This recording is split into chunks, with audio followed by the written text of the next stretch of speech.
ఆధ్యాత్మికతకు మారుపేరుగా వెలుగొందుతున్న మండలంలోని గూడూరు గ్రామంలో శ్రీ స్వర్గీయ పెద్దగూని జిన్నారం అంజమ్మ లింగయ్య గౌడ్ పుణ్య దంపతుల స్మారకార్థం శ్రీ శ్రీ శ్రీ విశ్వయోగి విశ్వంజీ మహారాజ్ దివ్య ఆశీస్సులతో ప్రముఖ సంఘ సేవకులు హైకోర్టు సీనియర్ న్యాయవాది శ్రీ గురుపీఠం వ్యవస్థాపకులు charitable trust chairman Peddaguni Jinnaram Ramadevi Shivakumar Goud దంపతులు నిరుపేద కుటుంబాలకు నేడు శ్రీ గురుపీఠం ట్రస్ట్ ద్వారా వంజరికొండలకు ఫెడ్జి ముద్దగల్లా రాజుకు కుటుంబ మిషన్ అందించారు జరిగింది. అనంతరం మాట్లాడుతూ 84 లక్షల జీవరాశుల్లో పవిత్రమైన జన్మ మానవ జన్మ. ఎన్నో జన్మల తరువాత మానవ జన్మ వస్తుందని, ఈ జన్మలో మనం చేసుకునే పాప పుణ్యాలే ఈ మానవ జన్మ నిర్ణేతలని ఆయన తెలిపారు. కార్యక్రమంలో పెద్దగూని జిన్నారం సూర్యకుమార్ గౌడ్, హనుమంతు గుప్తా, లిల్లీ, నిఖిత, రాజేందర్ రెడ్డి, భాస్కర్, ఆంజనేయులు యాదవ్, కొండల్, ముద్దగల రాజు గ్రామస్తులు పాల్గొన్నారు.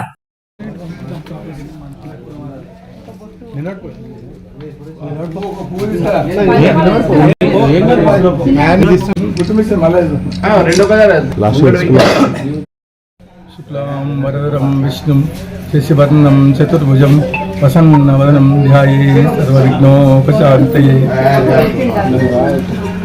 దత్తాత్రేయం మహాత్మానం ప్రపన్నాత్ సుధానింబ వృక్షస్య మూలాదివాసాత్ సుదాసా. మనకు ఎన్నో జన్మల తర్వాత 84 లక్షల జీవరాశుల్లో అతి పవిత్రమైంది ఈ మానవ జన్మ. ఎన్నో జన్మల తర్వాత మనకి మానవ జన్మ వస్తుంది. ఈ మానవ జన్మను సద్వినియోగం చేసుకోవడం మనందరి కర్తవ్యం. మనం ఇక్కడ స్థాపించే శ్రీ గురుపీఠంలో స్థాపించబడే దత్తాత్రేయ పంచాయతనము దేవాలయము, తర్వాత షిరిడి సాయిబాబా దేవాలయం యొక్క ముఖ్య ఉద్దేశము ఇక్కడ మన ప్రాంతంలో మన వాళ్ళందరికీ ఆధ్యాత్మిక జ్ఞానాన్ని అందించాలని, ఇక్కడ మన వ్యాస భగవానుల మొదలుకొని వారి గురు పరంపర అందరూ కూడా మనకు తెలిపింది ఏంటంటే రెండే విషయాలు: భగవన్నామస్మరణ, నిరంతర నామస్మరణ,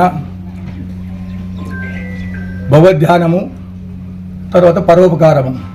రెండే విషయాలు.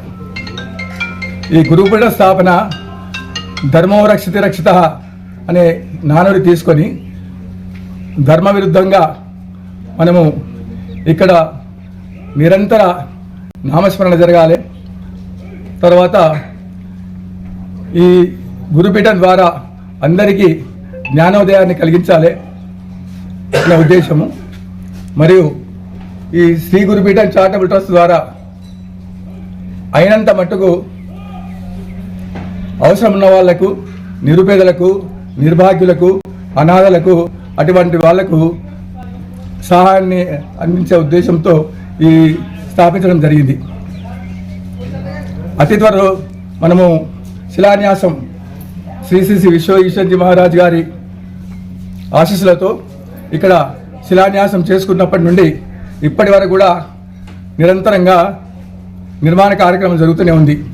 ఇక్కడ 2 దేవాలయములు కావడం వల్ల కొద్దిగా ఆలస్యమైంది. అయినా కూడా మార్చి ఎండింగ్ వరకు పూర్తి చేసి ఇక్కడ విగ్రహ ప్రతిష్ట కార్యక్రమాలను చేపట్టాలనుకుంటున్నాము. విగ్రహ ప్రతిష్ట కార్యక్రమము 3 నుంచి 5 రోజుల వరకు ఉంటుందని అనుకుంటున్నాము.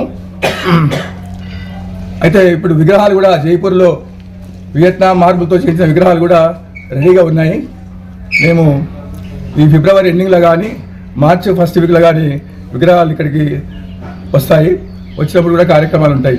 తర్వాత ఇప్పుడు ప్రతి 15 రోజులకు ఒకసారి ఇక్కడ నిరంతరంగా హోమ కార్యక్రమాలు కూడా జరిపించాలని చెప్పి అనుకుంటున్నాము.